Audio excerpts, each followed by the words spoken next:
शांताकारं भुजंगशयनं पद्मनाभं सुरेशं विश्वाधारं गगनसदृशं मेघवर्णं शुभांगं लक्ष्मीकान्तं कमलनयनं योगिभिर्ध्यानगम्यं वंदे विष्णु भवभयहरं सर्वलोकैकनाथं। मंगलम भगवान विष्णु मंगलम गरुड़ध्वज मंगलम पुंडरीकाक्ष मंगलाय तनोहरि। ओम नमो भगवते वासुदेवाय। आज का दिन आप सभी के लिए मंगलमय हो। आइए सुनते हैं फागुन मास कथा का 18वां अध्याय। श्री मैत्रेय जी कहते हैं, विदुर जी, महाराज पृथु के 99 यज्ञों से यज्ञ भोक्ता यज्ञेश्वर भगवान विष्णु को भी बड़ा संतोष हुआ। उन्होंने इंद्र के सहित वहां उपस्थित होकर उनसे कहा। श्री भगवान ने कहा, राजन, इंद्र ने तुम्हारे 100 अश्वमेध पूरे होने के संकल्प में विघ्न डाला है। अब ये तुमसे क्षमा चाहते हैं, तुम इन्हें क्षमा कर दो।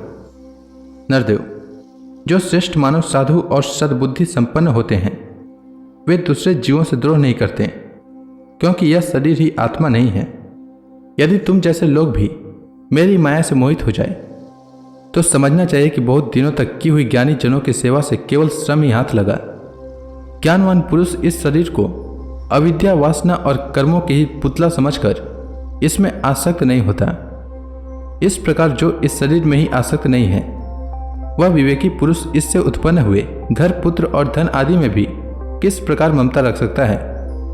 यह आत्मा एक शुद्ध, स्वयं प्रकाश, निर्गुण, गुणों का आश्रय स्थान, सर्वव्यापक, आवरण शून्य, सबका साक्षी एवं अन्य आत्मा से रहित है, अतएव शरीर से भिन्न है। जो पुरुष इस देह स्थित आत्मा को इस प्रकार शरीर से भिन्न जानता है वह प्रकृति से संबंध रखते हुए भी उसके गुणों से लिप्त नहीं होता, क्योंकि उसकी स्थिति मुझ परमात्मा में रहती है। राजन, जो पुरुष किसी प्रकार की कामना न रखकर अपने वर्णाश्रम के धर्मों द्वारा नित्य प्रति श्रद्धापूर्वक मेरी आराधना करता है उसका चित्त धीरे धीरे शुद्ध हो जाता है। चित्त शुद्ध होने पर उसका विषयों से संबंध नहीं रहता तथा उसे तत्व ज्ञान की प्राप्ति हो जाती है। फिर तो वह मेरी समता रूप स्थिति को प्राप्त हो जाता है। यही परम शांति, ब्रह्म अथवा कैवल्य है। जो पुरुष यह जानता है कि शरीर, ज्ञान, क्रिया और मन का साक्षी होने पर भी कुटस्थ आत्मा उनसे निर्लिप्त ही रहता है, वह कल्याण में मोक्ष पद प्राप्त कर लेता है। राजन, गुण प्रवाह रूप आवागमन तो भूत, इंद्रिय, इंद्रियाभिमानी देवता और चिदाभास इन सब की समष्टि रूप परिच्छिन्न लिंग शरीर का ही हुआ करता है। इसका सर्व साक्षी आत्मा से कोई संबंध नहीं है। मुझ में दृढ़ अनुराग रखने वाले बुद्धिमान पुरुष संपत्ति और विपत्ति प्राप्त होने पर कभी हर्ष, शोकादि विकारों के वशीभूत नहीं होते। इसलिए वीरवर, तुम उत्तम, मध्यम और अधम पुरुषों में समान भाव रखकर सुख दुख को भी एक सा समझो तथा मन और इंद्रियों को जीतकर मेरे ही द्वारा जुटाए हुए मंत्री आदि समस्त राजकीय पुरुषों की सहायता से संपूर्ण लोगों की रक्षा करो। राजा का कल्याण प्रजा पालन में ही है। इससे उसे परलोक में प्रजा के पुण्य का 6ठा भाग मिलता है। इसके विपरीत जो राजा प्रजा की रक्षा तो नहीं करता किंतु उनसे कर वसूल करता है उसका सारा पुण्य तो प्रजा छीन लेती है और बदले में उसे प्रजा के पाप का भागी होना पड़ता है।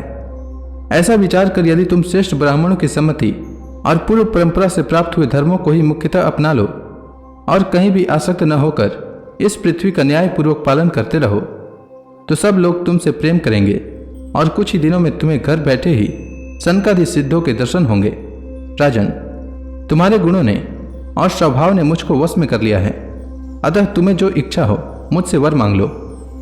उन क्षमा आदि गुणों से रहित यज्ञ, तप अथवा योग के द्वारा मुझको पाना सरल नहीं है। मैं तो उन्हीं के हृदय में रहता हूँ जिनके चित्त में समता रहती है। श्री मैत्रेय जी कहते हैं, विदुर जी, सर्वलोक गुरु श्रीहरि के इस प्रकार कहने पर जगत विजयी महाराज पृथु ने उनकी आज्ञा शिरोधार्य की। देवराज इंद्र अपने कर्म से लज्जित होकर उनके चरणों पर गिरना ही चाहते थे कि राजा ने उन्हें प्रेम पूर्वक हृदय से लगा लिया और मनोमालिन्य निकाल दिया। फिर महाराज पृथु ने विश्वात्मा भक्त वत्सल भगवान का पूजन किया और क्षण क्षण में उमड़ते हुए भक्ति भाव में निमग्न होकर प्रभु के चरण कमल पकड़ लिए।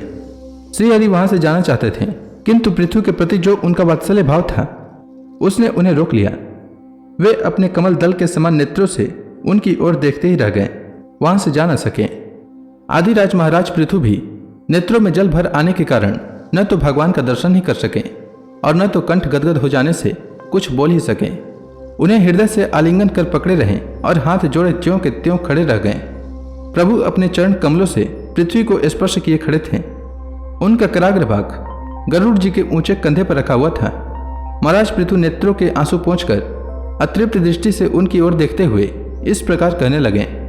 महाराज पृथु बोले, मोक्षपति प्रभु, आप वर देने वाले ब्रह्मादि देवताओं को भी वर देने में समर्थ हैं।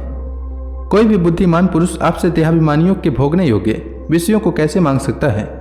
वे तो नारकी जीवों को भी मिलते ही हैं। अतः मैं इन तुच्छ विषयों को आपसे नहीं मांगता। मुझे तो उस मोक्ष पद की भी इच्छा नहीं है जिसमें महापुरुषों के हृदय से उनके मुख द्वारा निकला हुआ आपके चरण कमलों का मकरंद नहीं है, जहां आपकी कीर्ति कथा सुनने का सुख नहीं मिलता। इसलिए मेरी तो यही प्रार्थना है कि आप मुझे 10,000 कान दे दीजिए, जिनसे मैं आपके लीला गुणों को सुनता ही रहूं। पुण्य कीर्ति प्रभु, आपके चरण कमल मकरंद रूपी अमृत कानों को लेकर महापुरुषों के मुख से जो वायु निकलती है, उसी में इतनी शक्ति होती है कि वह तत्व को भूले हुए हम कुयोगियों को पुनः तत्व ज्ञान करा देती है। अतएव हमें दूसरे वरों की कोई आवश्यकता नहीं है। उत्तम कीर्ति वाले प्रभु, सत्संग में आपके मंगल में सुयस को देववश एक बार भी सुन लेने पर कोई पशु बुद्धि पुरुष भले ही तृप्त हो जाए, गुणग्राही उसे कैसे छोड़ सकता है? सब प्रकार के पुरुषार्थों की सिद्धि के लिए स्वयं लक्ष्मी जी भी आपके सुयस को सुनना चाहती हैं। अब लक्ष्मी जी के समान मैं भी अत्यंत उत्सुकता से आप सर्वगुण धाम पुरुषोत्तम की सेवा ही करना चाहता हूं, किंतु ऐसा न हो कि एक ही पति की सेवा प्राप्त करने की होड़ होने के कारण आपके चरणों में ही मन को एकाग्र करने वाले हम दोनों में कलह छिड़ जाए। जगदीश्वर, जगत जननी लक्ष्मी जी के हृदय में मेरे प्रति विरोध भाव होने की संभावना तो है ही, क्योंकि जिस आपके सेवा कार्य में उनका अनुराग है उसके लिए मैं भी ललायित हूं। किंतु आप दिनों पर दया करते हैं, उनके तुच्छ कर्मों को भी बहुत करके मानते हैं। इसलिए मुझे आशा है कि हमारे झगड़े में भी आप मेरा ही पक्ष लेंगे। आप तो अपने स्वरूप में ही रमण करते हैं, आपको भला लक्ष्मी जी से भी क्या लेना है? इसी से निष्काम महात्मा ज्ञान हो जाने के बाद भी आपका भजन करते हैं। आप में माया के कार्य अहंकार आदि का सर्वथा अभाव है। भगवान, मुझे तो आपके चरण कमलों का निरंतर चिंतन करने के सिवा सत्पुरुषों का कोई और प्रयोजन ही नहीं जान पड़ता। मैं भी बिना किसी इच्छा के आपका भजन करता हूँ। आपने जो मुझसे कहा कि वर मांग, सो आपकी इस वाणी को तो मैं संसार को मोह में डालने वाली ही मानता हूँ। यही क्या, आपकी वेद रूपा वाणी ने भी तो जगत को बांध रखा है। यदि उस वेद वाणी रूप रस्सी से लोग बंधे न होते तो वे मोहवश सकाम कर्म क्यों करते?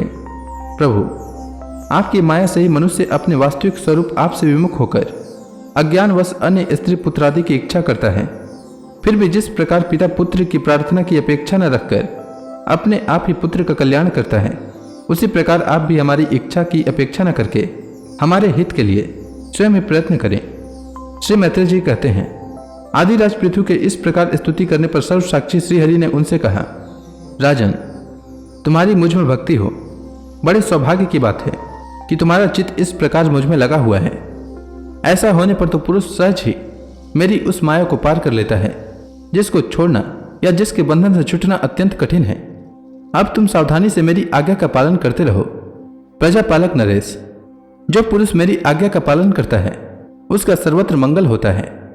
श्री मैत्रेय जी कहते हैं, विदुर जी, इस प्रकार भगवान ने राजर्षि पृथु के सार गर्भित वचनों का आदर किया।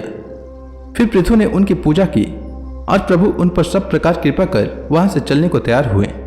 महाराज पृथु ने वहां जो देवता, ऋषि, पितर, गंधर्व, सिद्ध, चारण, नाग, किन्नर, अप्सरा, मनुष्य और पक्षी आदि अनेक प्रकार के प्राणी एवं भगवान के पार्षद आए थे, उन सभी का भगवत बुद्धि से भक्ति पूर्वक वाणी और धन के द्वारा हाथ जोड़कर पूजन किया। इसके बाद वे सब अपने अपने स्थान को चले गए। भगवान अच्युत भी राजा पृथु एवं उनके पुरोहितों का चित्त चुराते हुए अपने धाम को सिधारे। तदंतर अपना स्वरूप दिखाकर अंतर ध्यान हुए अव्यक्त स्वरूप देवादिदेव भगवान को नमस्कार करके राजा पृथु भी अपनी राजधानी को चले आए। तो इसी के साथ यह अध्याय समाप्त हुआ। इसके आगे की कथा मैं कल के अध्याय में सुनाऊंगा। तब तक के लिए भगवान हरि का नाम लेते रहें। तो प्रेम से बोलिए भगवान विष्णु की जय, श्री कृष्ण भगवान की जय, समस्त देवी देवताओं की जय।